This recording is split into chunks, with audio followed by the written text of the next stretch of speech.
J'adhère à ce combat, non pas seulement par solidarité, bien sûr, on pourrait dire que c'est de la solidarité, mais ça va beaucoup plus loin, car je crois qu'il y a une véritable convergence des luttes contre toutes les discriminations. Déjà au XIXe siècle, Jaurès disait « Qui ne combat pas contre toutes les discriminations ne combat pas contre les discriminations ».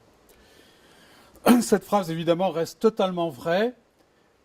On peut l'approfondir car si cette convergence des luttes, elle s'enracine dans l'origine même des discriminations dont sont victimes les femmes, mais aussi les gays et les lesbiennes et les personnes transsexuelles. Cette origine, c'est dans la discrimination du genre. Dans le milieu LGBT, lesbiennes, gays, bi et trans, on a un certain nombre de personnes qui sont plus directement concernées par la prostitution. Ce sont des personnes fragilisées par leur situation. Alors il y a le cas des jeunes rejetés par leurs parents, dont l'homophobie reste très vivace.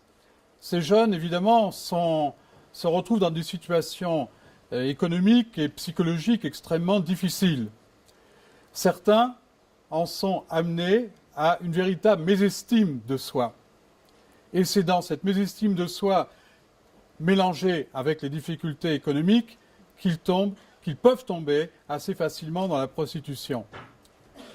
Il y a aussi, actuellement, toute une jeunesse d'origine étrangère, notamment dans les grandes villes et dans la région parisienne, qui, en face des difficultés d'accueil, d'intégration, de travail, enfin de chômage, si on peut dire, se verse dans la prostitution comme seul moyen de survie et de survivre en France qui accueille si mal les étrangers.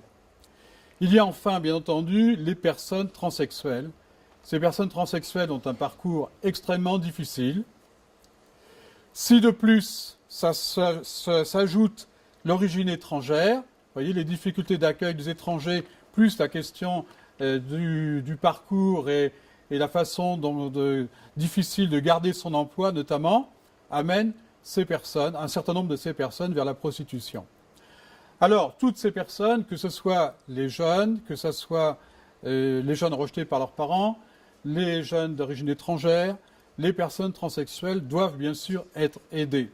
Elles doivent recevoir une aide, mais pas une aide pour les aider à poursuivre à moindre risque leur activité.